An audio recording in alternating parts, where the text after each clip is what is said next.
KT. ராகவனின் ஆபாச video வெளியாகியுள்ள நிலையில், கே.டி. ராகவனும் பாஜக தலைவர் அண்ணாமலையும் என்ன பேசினார்கள் என்பது குறித்த தகவலை அண்ணாமலை வெளியிட்டுள்ளார்.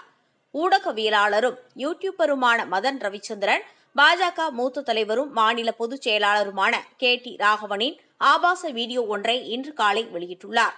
அதில் கே.டி. ராகவன் ஒரு பெண்ணிடம் வீடியோ காலில் ஆபாசமாக பேசி சில அருவருப்பான செய்கைகளை செய்ததும் பதிவாகியுள்ளது. கே.டி. ராகவனின் இந்த செயல் மிகவும் கண்டனத்திற்கு உரியது என்று பல்வேறு தரப்பினரும் பேசி வந்த நிலையில், தன் மீது பொய் குற்றச்சாட்டுகளை சுமத்துவதாக கூறி தனது பதவியை ராஜினாமா செய்தார் கே.டி. ராகவன். மேலும் தான் பாஜக தலைவர் அண்ணாமலையை சந்தித்து இது பற்றி பேசியதாகவும் கூறியிருந்தார். இந்நிலையில் இந்த சம்பவம் தொடர்பாக பாஜக தலைவர் அண்ணாமலை விளக்க அறிக்கை ஒன்றை வெளியிட்டுள்ளார்.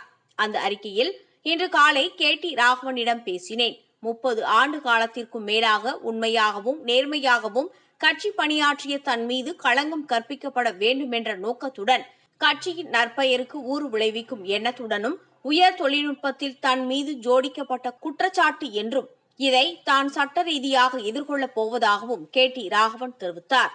மேலும் கட்சியின் மாண்பையும் செம்மையையும் கருதி கட்சி பொறுப்பிலிருந்து ராஜினாமா செய்வதாக அறிவித்தார்.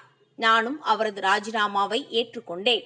கே.டி. ராகவன் இந்த பிரச்சனையை முறைப்படி சட்ட ரீதியாக எதிர்கொண்டு நிரூபிப்பார் என்ற நம்பிக்கை எனக்கு உள்ளது.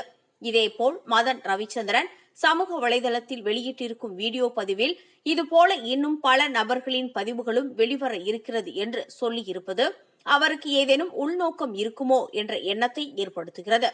பெண்களுக்கு உரிய பாதுகாப்பு, பாரம்பரியத்தையும் மரபையும் கட்டி காக்கும் பாஜகவின் பொறுப்பிலும் நிர்வாகத்திலும் உள்ள பெண்கள் மிகுந்த பாதுகாப்புடன் இருக்கிறார்கள், மிகுந்த மரியாதையுடன் நடத்தப்படுகிறார்கள். இதேபோல் குற்றம் சுமத்தப்பட்ட உறுப்பினர்கள், நிர்வாகிகள் மீது விசாரணை நடத்த பாஜகவின் மாநில செயலர் மலர்கொடி தலைமையில் விசாரணை குழு அமைத்து சாட்டப்படும் குற்றங்களின் உண்மைத்தன்மையை கண்டறிந்து நடவடிக்கை எடுக்கப்படும். மேலும் இந்த வீடியோ பதிவின் இறுதியில் தனக்கு ஏதாவது பாதிப்பு ஏற்பட்டால் அதற்கு ஒரு சில நபர்கள்தான் காரணம் என்றும் மதன் கூறியிருக்கிறார். நான் 3 முறை வலியுறுத்தியும் கட்சியின் தலைவருக்கும் அமைப்பு செயலாளருக்கும் ஆதாரங்களை காட்சிப்படுத்தாமல் தன் சொல்லை மட்டும் நம்பி நடவடிக்கை எடுக்க வேண்டும் என்று வலியுறுத்திய மதனுக்கு ஏற்படும் பாதிப்புகளுக்கு பாஜக எப்படி பொறுப்பேற்க முடியும்? அவரவர் செயலுக்கும் அவரவர் நடவடிக்கைகளுக்கும் அவரேதான் பொறுப்பேற்க வேண்டும் என்று குறிப்பிட்டிருக்கிறார். ஆகவே 3வது முறையாக அலைபேசியில் குறுஞ்செய்தி அனுப்பி, நான் ஏற்கனவே கேட்டுக்கொண்டபடி உடனடியாக நியாயம் கிடைக்குமா, நடவடிக்கை எடுக்கப்படுமா என கேட்டிருந்தார். கட்சி ரீதியான நடவடிக்கை என்ற முடிவையும் காலம் தாழ்த்தாமல் எடுக்க வேண்டும் என வலியுறுத்தியிருந்தார்.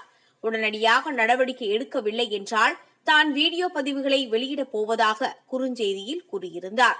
குற்றச்சாட்டு என்ன என்பதை அறியாமல் நடவடிக்கை எடுக்க முடியாது என்பதில் நான் உறுதியாக இருந்தேன். ஆகவே என் பதிலில் செய்து கொள்ளுங்கள் என்று சுருக்கமாக முடித்துவிட்டேன். இன்று காலை கே.டி. ராகவனிடம் பேசினேன். 30 ஆண்டு காலத்திற்கும் மேலாக உண்மையாகவும் நேர்மையாகவும் கட்சி பணியாற்றிய தன் மீது களங்கம் கற்பிக்கப்பட வேண்டுமென்ற நோக்கத்துடன், கட்சியின் நற்பெயருக்கு ஊறு விளைவிக்கும் எண்ணத்துடனும் உயர் தொழில்நுட்பத்தில் தன் மீது ஜோடிக்கப்பட்ட குற்றச்சாட்டு என்றும் இதை தான் சட்ட ரீதியாக எதிர்கொள்ளப் போவதாகவும் கே.டி. ராகவன் தெரிவித்தார். மேலும் கட்சியின் மாண்பையும் செம்மையையும் கருதி கட்சி பொறுப்பிலிருந்து ராஜினாமா செய்வதாக அறிவித்தார். நானும் அவரது ராஜினாமாவை ஏற்றுக்கொண்டேன். கே.டி. ராகவன் இந்த பிரச்சனையை முறைப்படி சட்ட ரீதியாக எதிர்கொண்டு நிரூபிப்பார் என்ற நம்பிக்கை எனக்கு உள்ளது.